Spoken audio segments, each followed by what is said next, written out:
Today we're taking a gander at Recon Breakpoint, one of the most trashed on and hated games by both players and critics alike.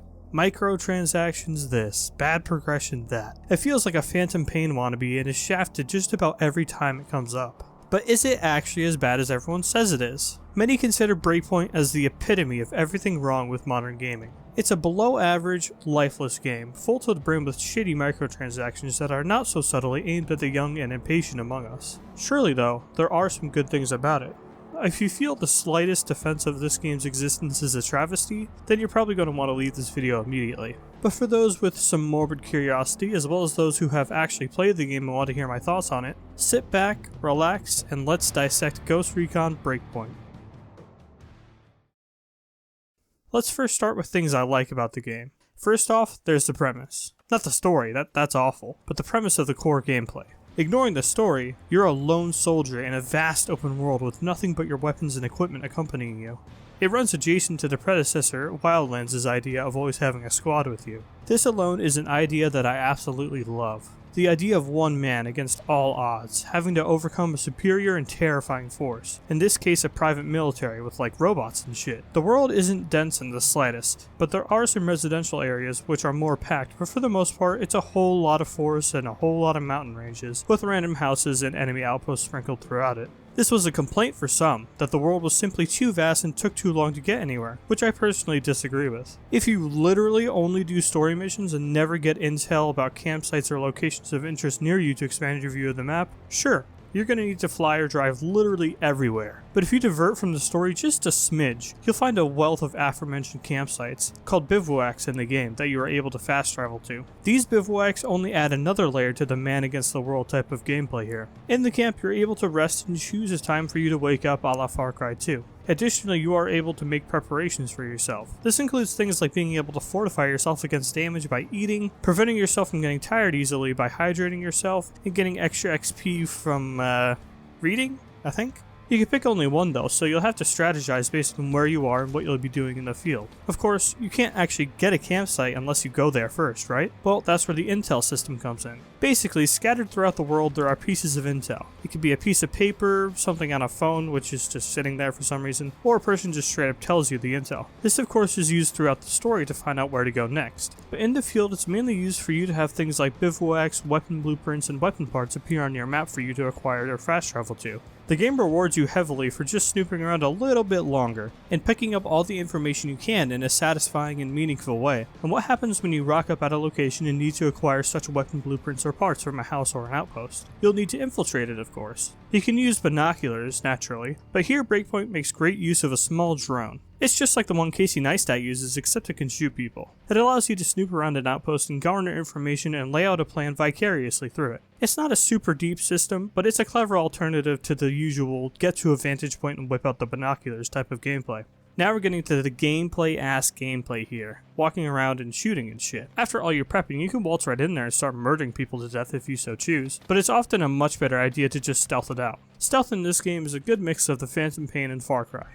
You can walk, crouch, run, and crawl, and all of these will impact how well enemies see and hear you.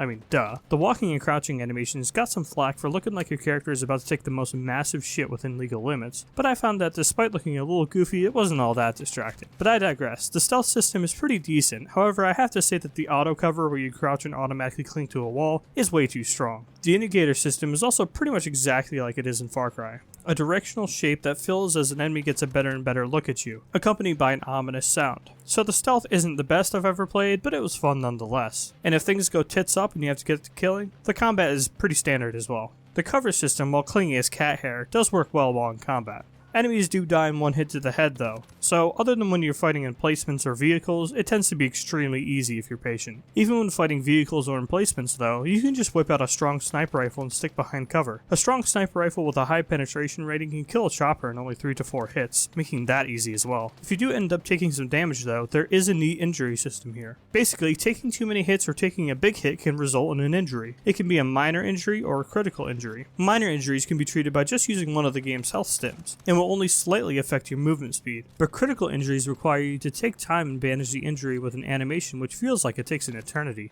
and if you don't, your movement speed is greatly impacted. Of course though, the game tends to be too lenient and you can generally eke out a bandaging session no matter how intense the battle. When the enemies are eventually toppled by your might, they have a chance to drop some loot. This one is sort of a positive and sort of a negative, so just bear with me. The loot is naturally cut up into sections you'd normally see: common, uncommon, rare, and legendary. Each piece of equipment, whether it be a piece of clothing or a weapon, has its own set of base stats as well as unique stats like upping your damage to a certain enemy type or reducing your footstep sound and damage you take from certain enemy types. It is once again a bog standard loot system that you'd find in a game like this. There's nothing wrong with it per se, but there's nothing unique or interesting here either. At the very least though, the visual customization here in another Ubisoft game, Assassin's Creed Odyssey, is here. This means that no matter the type of equipment you're using, you can change it to look like whatever other piece of equipment you have or have ever had, but maintain the stats of the equipped clothing item. Doesn't apply to weapons though, I'm not really sure why. It kinda sucks that you'll be swapping weapons so often that you'll almost never have the weapon of your choice, visually speaking at least. At the very least though, I am happy to see that you can go all out with the character customization. Despite the insanely boring base models for you to choose from, there are some cool pieces of armor and clothing to pick from. So that's the basic premise of the game, and frankly it's one that I enjoy.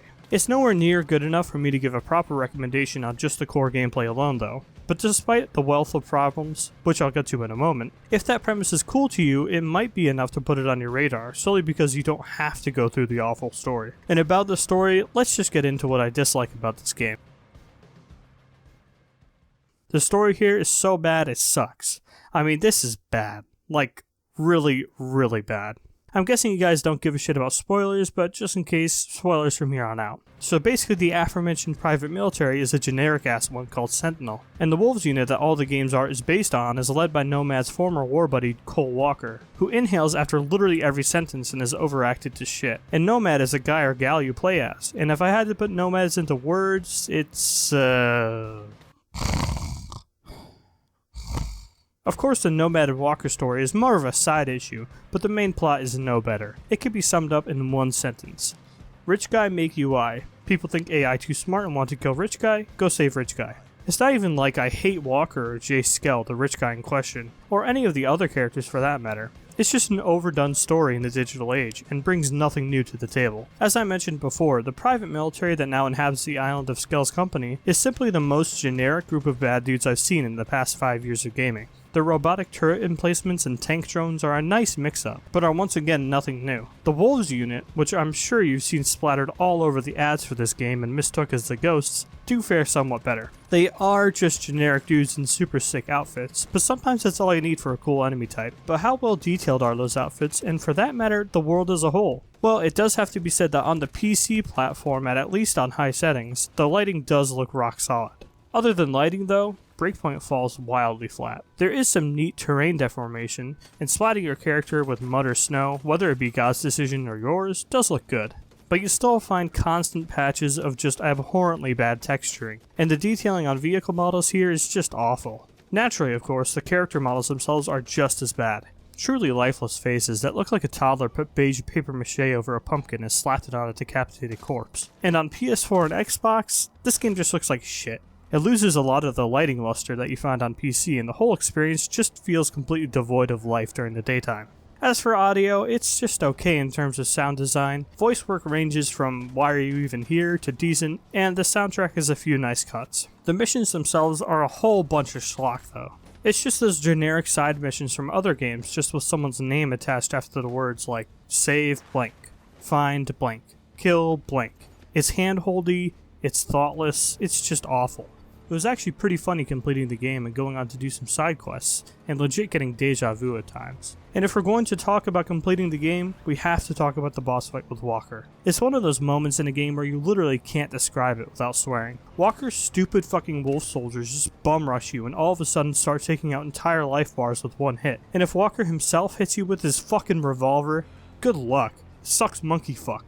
And yeah, I put it on easy for the boss fight. I'm not tryharding in this game, man. I mean, once you get used to the boss fight, it becomes as easy as the rest of the game. But it was painfully obvious that they had no idea how to make a good boss fight for Walker and just threw a kitchen sink at a bitch. And after all that, I'm sure you guys think that I despise this game, but I honestly don't. The story is beyond awful, and after my Games of the Decade and Assassin's Creed videos, you'd probably assume I consider stories as sacred in games. But really, I don't mind that the story is as bad as it is. You can literally just ignore it and just do the missions themselves, or just do some side stuff around the world. This only gets amplified with the co-op element, and while I haven't played any co-op because, well, I have no friends, it sure as shit was fun in Wildlands, and I'm sure it's fun here. But this is where the big question about a game like Ghost Recon Breakpoint arises. Should a game like this even exist?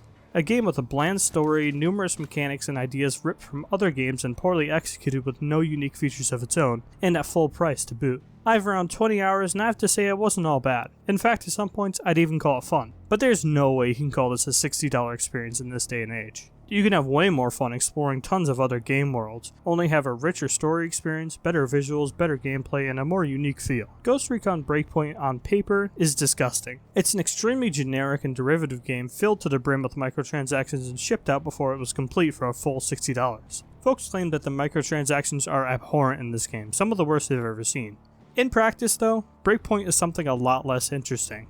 In truth, there's no need for fanfare of any kind about this game. The microtransactions were bad at release and they're still bad now, but they're nothing we haven't seen before. There's no need for pitchforks, but there's no need for love letters either. It's just a meaningless but equally harmless time killer.